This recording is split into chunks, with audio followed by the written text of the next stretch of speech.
This is Dr. Sheila Tikku speaking about metal ligand bonding in transition metal complexes for class second year.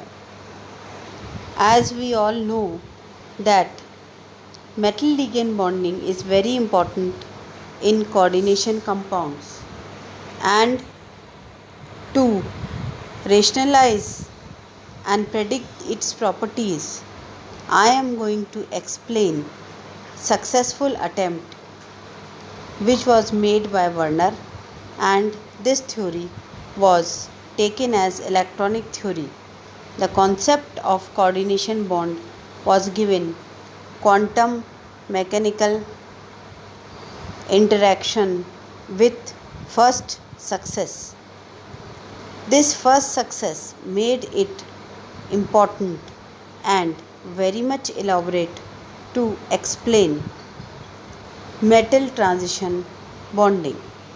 In metal transition bonding, firstly we have valence bond theory. The valence bond theory is the wave mechanical interpretation of electron pair concept of covalent bond. In covalent bond, valence bond theory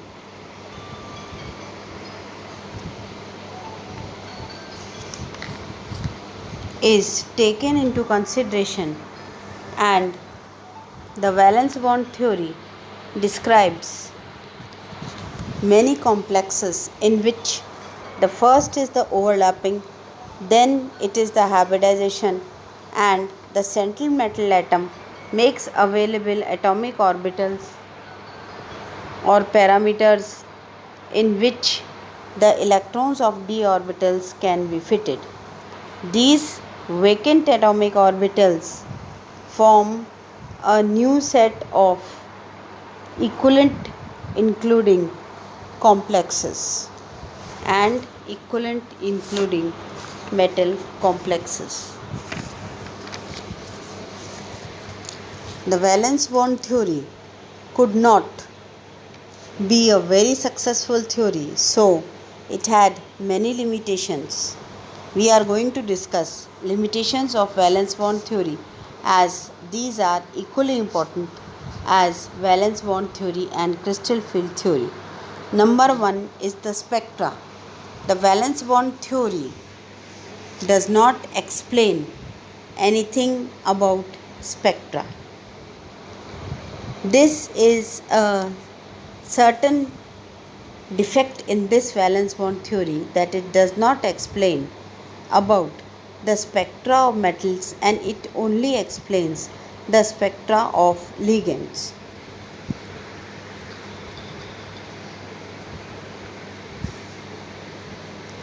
The next drawback in valence bond theory is the magnetic properties and geometry.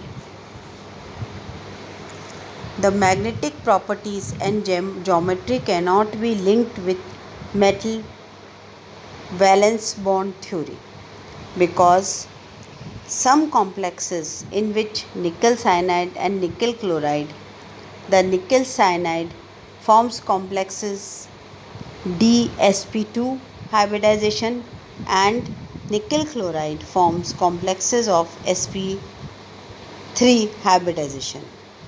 This type of behavior is, why is this type of behavior? This cannot be explained by valence bond theory. The next drawback is types of hybridization. Valence bond theory cannot explain which complex is going to undergo which type of hybridization and which type of complex it can form in shape. The next point is deformation in geometry. Many complexes have deformation in geometry in octahedral shapes, and when the pH of the complex is increased, the deformation in geometry gets lost. This cannot be explained by valence bond theory.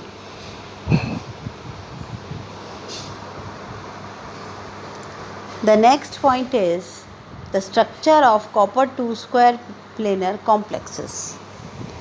Copper 2 square planar complexes are stable, whereas cobalt 2 square planar complexes are unstable.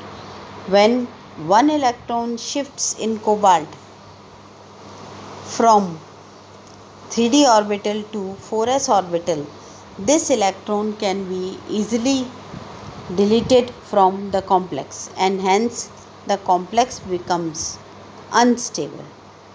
This factor cannot be studied by valence bond theory.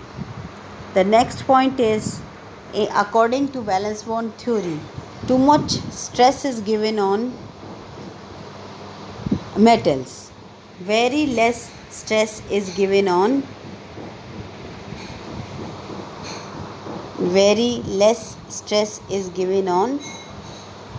ligands.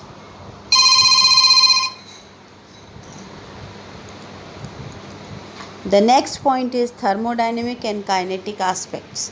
The thermodynamic and kinetic aspects cannot be explained through valence bond theory.